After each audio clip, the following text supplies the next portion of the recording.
All right, it's a creepy headline. Murder hornets making their way to the U.S. and threatening the bee population. Now, there are a lot of claims about this story, so our Verified team is digging in. Here's Jason Puckett.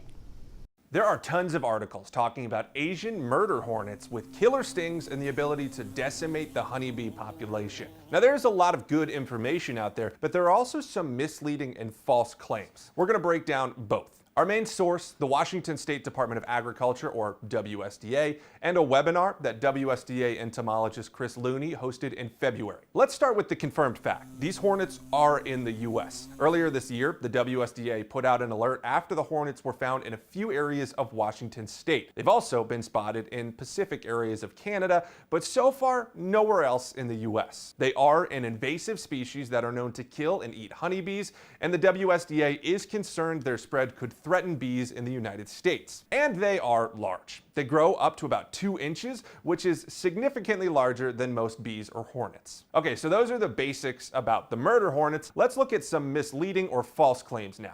First, their name. They're not actually called murder hornets. Experts like those at the WSDA call them Asian giant hornets. Asian giant hornet is a common name that is associated with the species Vespa mandarinia. Second, they're not as deadly as the murder name implies. The WSDA does say their sting is toxic, painful, and that multiple stings can lead to hospitalizations. But deaths from the stings are rare. In Japan, for instance, where the hornets are native, over the last 10 years, health documents show about 176 deaths from stings. That's a low number in a country that has a lot of these hornets. And they also pointed out that most of the deaths were due to allergic reactions or from people being stung in remote areas. So murder hornet might make it seem like they're killing lots of people. The reality is that fatal cases are incredibly rare. And finally, fake photos. This photo shows a massive hornet, and it's in articles and social media posts all over. Yeah, these hornets are large, but not this large. We reverse image search this. It's actually a plastic model of a hornet that was made by a Japanese artist. Here's what one of these hornets actually looks like in someone's hand. Bottom line, these are large and invasive hornets that experts warn